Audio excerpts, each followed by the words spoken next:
Hello, everyone, and welcome to another episode live at Novarize.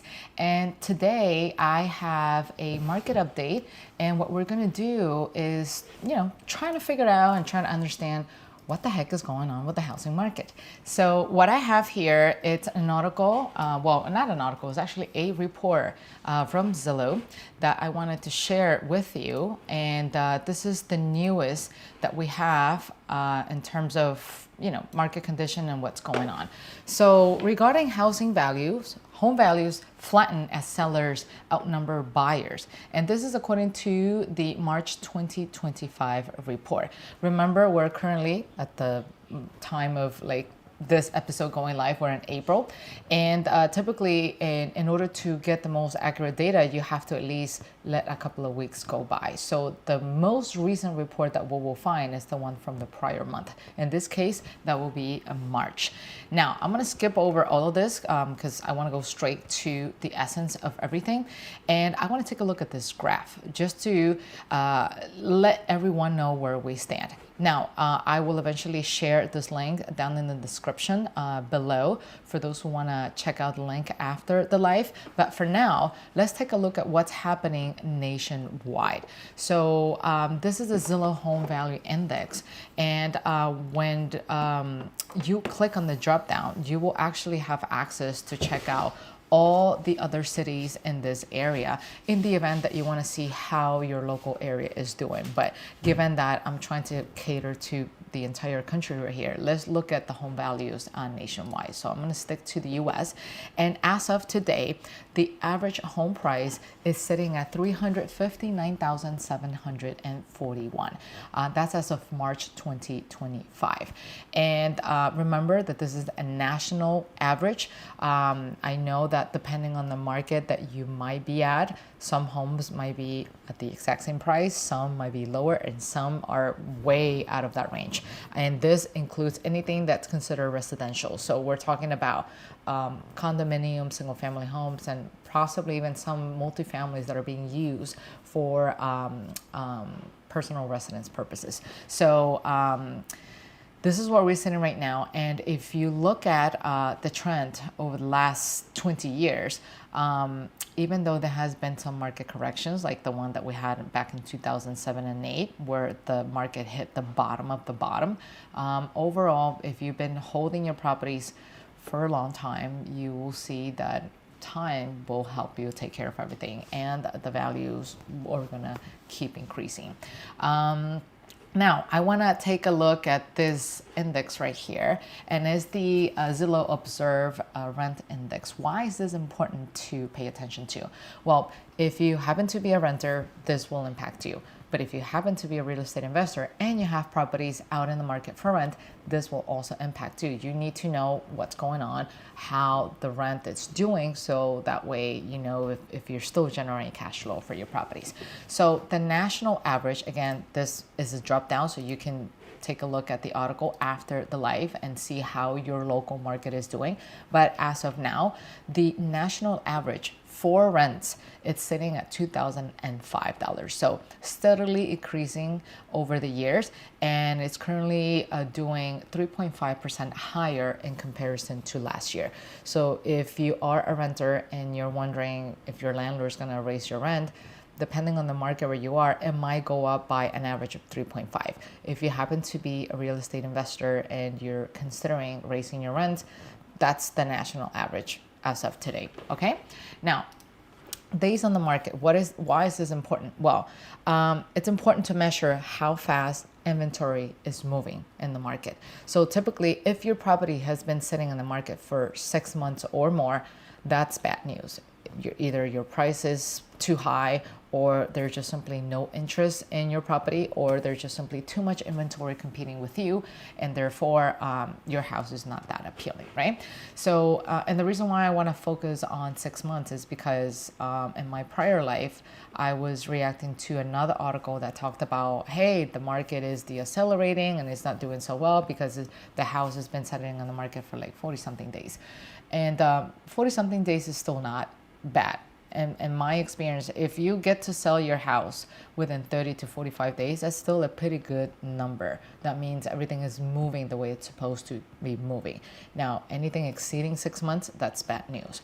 So according to the graph that we see here, days to pending. So that means the days that it takes for your property to hit the market to close a negotiation, not close the sale or the purchase, but to close the negotiation. That means you and the seller agree. That means the buyer and the seller. I can't just assume that you're the buyer. Sorry about that. But that means the seller and the buyer have agreed on a price, and you put everything in contract and you're moving forward to close on the sale slash purchase, whether it's a cash purchase or if you're using the help of a bank to finance your property, right? So as expected, what we're seeing here is that Miami, Florida, and Jacksonville, the Florida market overall, is doing not so good compared to the other ones. The days that it takes for a property to, go from going into the market to pending, it's an average of 50 to 49 days. Again, that's still not the worst. And then if we look at the nationwide number, that's sitting on 17 days. That means it takes about 17 days, a little over 2 weeks, for the property to enter a market and reach, negotiations and to just seal the deal in paper.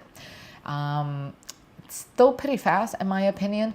So far, nothing to be concerned about according to the data that I am reviewing so far. Now let's move on to the inventory, for sale inventory, right? Because that's what's going to determine really how prices are going to move, right? So like I said, if there's plenty of inventory in the market, that means the buyers have a lot to choose from and they have the upper hand in terms of negotiating because, hey, there's a lot of inventory for the buyers to choose from. So we have graphs going all the way back to 2020. So 2020, here's what we're sitting. Why are we talking about 2020? Because we're comparing these numbers to pre-pandemic and then pandemic and then post-pandemic levels. So in January 2020, those were the early days. If memory serves me correctly, in March 2020 is when cities started shutting down. So starting at this point, we are seeing a decent number of housing inventory. And then as we move along to the closing of 2020, inventory just basically dropped, right? Because the Fed lowered their interest rates. A lot of people were taking advantage of cheap money, quote unquote, because that meant they can, finance the property. They have a lot of time in their hands to go and check out properties. So that meant that there were a lot of buyers in the market with the purchasing power available, and therefore not enough people to build more houses, and that's why the inventory dropped. The same story happened in 2021. It just kept going down. 2022, 2023 was about the same, and then come 2024. Now, we are currently in 2025. So what we're seeing here is that the inventory today in 2025, it is higher than the pandemic years. Yet, if we compare this to pre-pandemic levels, we're still short on houses. That means we haven't hit that level. We haven't even exceeded that level. So if we compare the numbers as of March 2025, the inventory available for sale is sitting at 1,154,226. But then if you compare that to pre-pandemic levels, that's March 2020, we had an inventory of 1,348,523. So there's still, we're still roughly about 200,000 houses short to pre-pandemic levels. So again, nothing to be alarmed. There is no excess inventory. Maybe some cities are having an excess inventory, and we're going to get to that later. But nationwide, remember, this is a nationwide review. It looks like the markets that are not doing so well and the markets that are doing pretty well are kind of like balancing each other out. In terms of new listing, how many homes are hitting the market? So as you can see, we're comparing this with pre-pandemic and then during pandemic and then post-pandemic levels. So you can see here that new listings hitting the market was fairly up there in comparison to what we are sitting today. And then eventually new listings just drop because people were able to secure a refinance with a very nice low interest rates. And those who got their hands on a house who were able to purchase also locked themselves in a very nice low rate, right? But if we compare these numbers to how we're doing today, new listings are still below pre-pandemic levels, slightly higher than 2023 and 2024, but still below, and is still sitting below 2021 and 2022 numbers. So nothing to be alarmed yet. Now, this is the part that everybody should be interested in, right? So we're talking about markets where there's a price cut. And so now when I initially took a look at this graph, I thought that that was the percentage of the price cuts. But as I dove in more into the graph, I realized that was the number of listings that experience a price cut. So let's take this for example. If we're talking about Buffalo, New York, right? The share of listings with a price cut was 11.7. So that means that if 100 homes hit the market in the Buffalo, New York area, 11.7 of those will experience a price cut. So out of 100, 11.7, we're talking about roughly 12 homes if we were to round out that number. So, I mean, there are some price cuts, but nothing to be alarmed of, in my opinion, because if we were to compare this graph, the price cut, to the houses that were sold above listing price, you will be surprised. So we are, look at this. So let's pay attention to 2021 and 2022. Look at the number of homes that were sold above the listing price. And granted, because there were a lot of bidding wars happening back in the days due to the lack of inventory and the incredibly cheap low rates. And so these numbers are up there, right?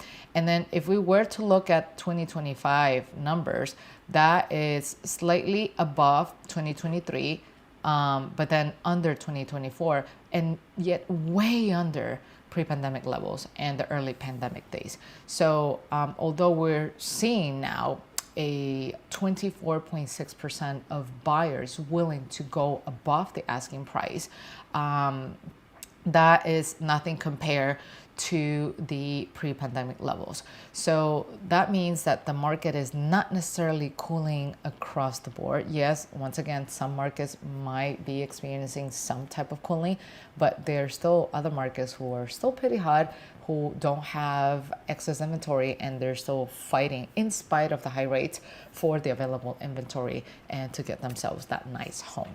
Now, let's go down to the actual report with the punch. So in terms of home values, the typical U.S. home value is sitting at $359,741. We saw that earlier in the graph. The typical monthly mortgage payment, assuming a 20% down payment, is $1,855. Now, this is excluding property taxes and excluding your home insurance, which they're both part of your escrow. Home values climbed month over month in 41 of the 50 largest metro areas in March. Gains were biggest in San Jose by 1.3%, Milwaukee by 0.9%, San Francisco by 0.9%, Pittsburgh by 0.8%, and Hartford, Connecticut by 0.7%. Now, in terms of home values falling, these ones fell on a monthly basis in 5 major metro areas. And surprisingly, or not surprisingly so much, Florida, right? So the largest monthly drops happened in Miami at a minus 0.4%, Tampa with a minus 0.3%, Orlando with a minus 0.2%, and we also have Jacksonville with a minus 0.1%, and San Antonio with a minus 0.1%. Now, home values are up from 1 year ago in 34 of the 50 largest metro areas. Annual price gains are highest in San Jose at 5.5%, so congratulations if you're out there. Cleveland by 5.3%, congratulations to you as well. Providence by 5.2%, New York by 4.8%, definitely New York because I'm here in the middle of it, and Hartford at 4.7%. So congratulations to those looking to sell or those who are looking to refinance and get the equity out. You have built yourself a nice, decent equity in your property. Home values are down from a year ago levels in 16 major metro areas. The largest drops were in Austin at a minus 4.6%, Tampa at a minus 4.5%, San Antonio at a minus 2.7%, Phoenix at a minus 2.5%, and Dallas at a minus 2.4%. This doesn't necessarily mean these are bad markets to purchase your home or to invest in. This is just data informing you that the values are just simply down from a year ago. It doesn't mean the market is plunging, at least not as of yet, right? And then the typical mortgage payment is up 0.3% from last year and has increased by 108.8% since pre-pandemic level, which it kind of makes sense because if you think about home prices going up and then you add that to the higher mortgage rates, yeah, it does make sense that it went up by a lot, right? Now, let's talk about inventory and new listings. So new listings increased by 31.5% month over month in the month of March, which makes sense because February is still considered winter, so not a lot of people house hunting as of yet. Some people are still recuperating over the holiday spending. So at this point, it makes sense to anticipate new listings hitting the market in March. Now, new listings increased by 8.5% this month compared to last year, which is something that we went over in the graphs. And new listings are minus 19% lower than pre-pandemic levels. We also looked at that in the map. Yes, it could have increased compared to last year, but we're still under the numbers from pre-pandemic levels. The total number of inventory, meaning the number of listings that are active at any time during the month in March, increased by 10.5% from last month. And the median age of inventory means the typical time since the initial list date for active for sale listings was 51 days. Remember, if it's over 6 months, do get ready. 51 days, it's slightly above what you would like to see, but it's not the end of the world. And by the end of the world, I mean, you have to understand what's happening in the market. Rates are up. There are a lot of job cuts out there. So people might be a little bit concerned. The consumer sentiment is not as its best. So that's why you're maybe seeing a slowdown. But, you know, it's too soon to sort of like make a conclusion and to realize or say, hey, the market, it's not doing good.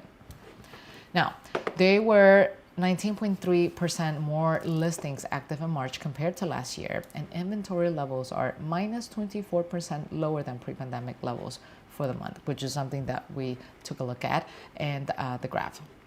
Now, let's talk about price cuts, right? So 23.5 of listings in March had a price cut, and that's compared to 21.6 in February and 20.6 a year ago. Slightly above, but hey, depending on the market that we're looking at, right?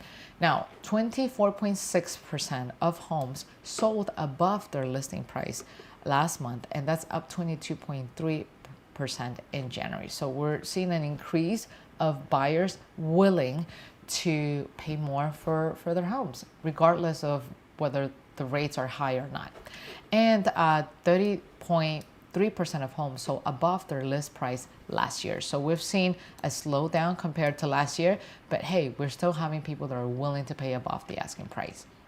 Now, let's talk about new pending sales. So the newly pending listing increased by 28.3% in March from the prior month. That's something we saw in the graphs. Newly pending listings increased by 0.3% from last year, compared to last year. And median days to pending, the typical time since initial list date for homes that went under contract in a month, is at 17 days in March. That's down 6 days since last month. And the median days to pending increased by 4 days from last year. Now, let's talk about the market heat index, right? So Zillow, according to the market heat index, and